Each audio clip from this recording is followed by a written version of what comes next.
Bo Nix. He improved drastically throughout the season. In his first 7 starts, he had just a 45 total QBR, 6th lowest in the NFL, threw as many interceptions as touchdowns. Come on, the guy was a rookie, right? In his last 10 starts, that QBR jumped 21 points, plus his yards per attempt and completion percentage increased dramatically. He threw for 24 touchdowns over his last 10 starts, 4th most during that span. Seth Wickersham with more on how Sean Payton found his quarterback. That is so interesting. Wouldn't all of the Italian evaluators love to have some tried and true formula and hit better than 50% on those first round quarterbacks? How well does this system work for Payton? Well, I think it worked pretty well this time. Yep. That's the mystery, right? We never quite know. Is it the guy with the ball in his hands, or is it the formula that led it to him? But I think that what makes this so interesting is that he cracked the code in his own way of the hardest metric that all of the analytics people and every GM around the league wants to know, which is like, how can you predict processing speed when you decide you want to throw the ball to delivering it? And the difference between college and the NFL is like half of a second, but no one can figure out a way to quantify how to measure that. And so what he did, I think, most coaches look at a player and they say, here are the things he does wrong, and this is what I want to fix. Payton didn't say that at all. And instead, he just looked at hard results. And that's what led him to Nix, because Nix's results when it came to negative plays like sacks and turnovers, fumbles, interceptions were so low that he trusted that he was seeing the field clearly and reacting quickly. And the great thing about Nix is he had such a large body of work to evaluate. So Payton wasn't guessing and saying, oh, maybe, here's the ceiling for this guy.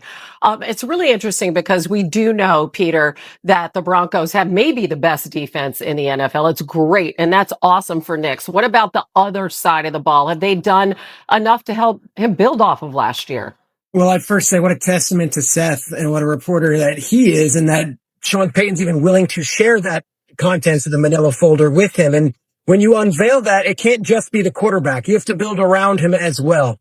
And I remember being on the phone with Payton the night before the draft last year, and he probably called me 3 different times asking the same question: if the Raiders loved Penix. Do the Raiders love Penix? If Penix, are the Raiders going to trade up to get Penix? He was so concerned about the Raiders loving Penix that they might not love Penix and might love Bo Nix, and then this whole entire process and rating system would be out the window if the Raiders jumped him. He wasn't going to let it happen again. To your point, Seth, he wanted Mahomes. They were all ready to draft Mahomes. Andy Reid went and got him. So now they put the parts around him, and you look at the running backs for him. I think it's huge. When he was in New Orleans, Sean always had this variety of running backs, whether it be a combination of Pierre Thomas and Darren Sproles and Reggie Bush, and then eventually Alvin Kamara. They always had all these guys, and then soon enough, Taysom Hill was playing that.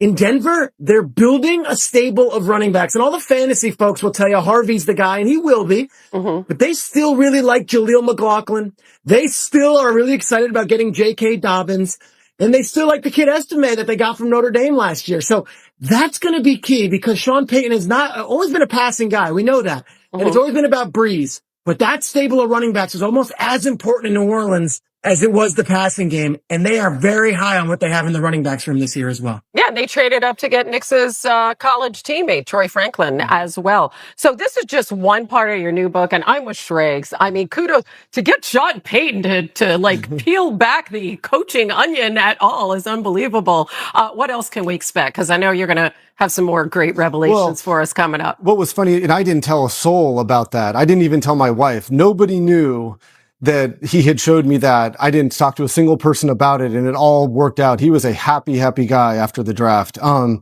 think I'm going to be here every week. We're going to talk about a new element of the book, and I hopefully have some surprises for people. Ladies and gentlemen, buckle up, because we're diving into the electrifying rise of Bo Nix, the Denver Broncos' quarterback who's got the NFL buzzing. This isn't just another feel-good rookie story. This is a seismic shift in the AFC West. A franchise-altering moment that's got Sean Payton grinning ear to ear. In 2024, Bo Nix didn't just play. He dominated as a rookie, shattering expectations with 3,775 passing yards, 29 touchdowns, and a jaw-dropping 3% completion rate. But let's talk about that early stumble. His first 7 starts were rocky, with a dismal 45 total QBR, the lowest in the NFL. and as many interceptions as touchdowns, critics were ready to write him off. "He's not ready," they screamed, but oh, how wrong they were. Over his final 10 games, Nix turned it around, boosting his QBR by 21 points, throwing 24 touchdowns, fourth most in that span, and skyrocketing his yards per attempt. This is no fluke, folks. This is a quarterback who's cracked the code. And Sean Payton knew it from the start. But how did Payton know Nix was the one? Let's peel back the curtain on the mastermind's quarterback formula that's rewriting the Broncos' future. Sean Payton isn't just a coach. He's a quarterback whisperer, a gridiron genius who's been chasing the perfect signal caller since his days with Drew Brees. And in Bo Nix, he's found his masterpiece. Payton's obsession with Nix started long before the 2024 draft, with a manila folder stuffed with data that screamed one thing: Nix is different. Why? Because Payton cracked the NFL's toughest puzzle measuring a quarterback's processing speed. Forget arm strength or 40-yard dashes. Payton zeroed in on results. Nix's college tape was a goldmine. Low sacks, minimal turnovers, and a knack for avoiding negative plays. While others fixated on flaws, Payton saw a QB who processes the game in a split second, a half-second faster than college, to NFL demands. ESPN's Seth Wickersham revealed Payton's formula, honed from his Mahomes miss in 2017, where he begged for secrecy. "Do you promise with every shred of your integrity not to share this?" Nix topped Payton's proprietary metric for efficiency, leaving Caleb Williams in the dust. This wasn't luck. This was cold, hard, data-meeting gut instinct. And Payton's not stopping there, he's building an empire around Nix. With Nix locked in as the franchise cornerstone, Payton's not just banking on his QB, he's stacking the deck with a run game that could make the AFC tremble. Let's dive into the Broncos' ground attack overhaul. Hold on to your helmets, Broncos country, because Sean Payton's not just building around Bo Nix, he's crafting a juggernaut. In New Orleans, Payton's offenses thrived on a dynamic stable of running backs: Pierre Thomas, Reggie Bush, Darren Sproles, and Alvin Kamara. Now, in Denver, he's recreating that magic. Javonte Williams is the Thunder, Jaleel McLaughlin, the Lightning, and new additions J.K. Dobbins and rookie R.J. Harvey are the X factors. Payton's obsession with a versatile run game isn't just about balance. It's about taking the pressure off Nix, letting him shine without carrying the entire load. In 2024, Denver's run game struggled early, but Payton's off-season moves signing Dobbins and drafting Harvey signal a seismic shift. Why does this matter? A strong run game opens up play action, where Nix thrived, averaging 8.1 yards per attempt on play-action passes last season. Fantasy football gurus are buzzing about this backfield, but it's more than hype. It's a calculated plan to make Denver's offense unstoppable, and with a defense that's already elite, this could be the formula for a deep playoff run. But it's not just about the offense. The Broncos' defense is a nightmare for opponents. And their joint practice with the 49ers proved it. Let's head to Santa Clara for the showdown that's got the NFL shaking. Sweet mother of mercy, Broncos country, your team just sent shockwaves through the NFL. In a joint practice with the San Francisco 49ers on the 7th of August, 2025, Denver didn't just compete, they dominated. This wasn't just a practice. It was a statement. The Broncos' defense, already hailed as one of the NFL's best, bottled up Christian McCaffrey and picked off Brock Purdy twice. 49ers beat writers were stunned. With 95-7, the game reporting Jaquan McMillion's disguised blitzes and Patrick Surtain II locking down receivers, Kyle Shanahan himself admitted, "This is a real good team, challenged us in all three phases." And here's the kicker. Denver did this without starters.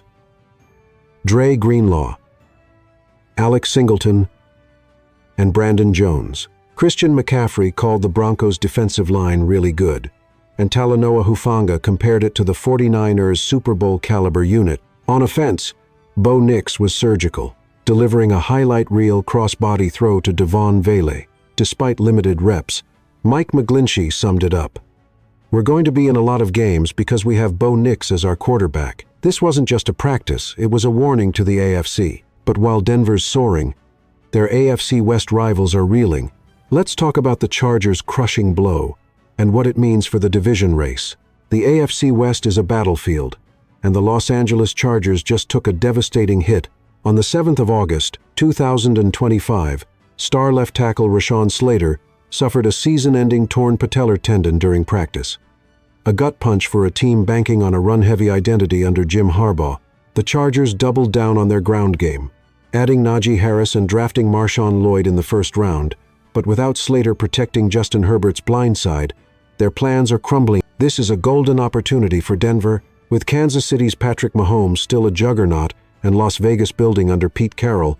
The Broncos' path to the division crown just got clearer. Slater's absence weakens the Chargers' ability to control the clock, leaving their defense exposed. Meanwhile, Denver's revamped run game and elite defense are perfectly poised to exploit this chaos. The AFC West is no longer the Chiefs' playground. Bo Nix and the Broncos are coming for the throne. With the division in flux and Nix leading the charge, what's next for the Broncos?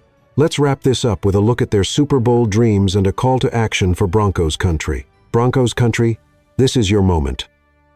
Sean Payton's vision is crystal clear. The 2025 Denver Broncos aren't just aiming for the playoffs, they're gunning for the Super Bowl. Payton's bold prediction that Bo Nix will be a top 5 quarterback in 2 years isn't just coach speak. It's a battle cry. With a defense that's already suffocating opponents, a run game built to dominate, and a quarterback who's rewriting the narrative, Denver's got all the pieces. The joint practice against the 49ers wasn't just a win, it was a preview of February 2026 at Levi's Stadium. But this dream needs you. The doubters are still out there, clinging to their pre-draft takes that Nix was a reach. Prove them wrong. Flood the comments, share this video, and let the NFL know. The Broncos are back, and they're not slowing down. Will Bo Nix lead Denver to glory? Can this defense carry them to the promised land? Drop your predictions below, subscribe for more, and let's ride this wave to the Super Bowl. That's all for today. But the story's just beginning. Stay tuned for more updates on Bo Nix and the Broncos' quest for greatness.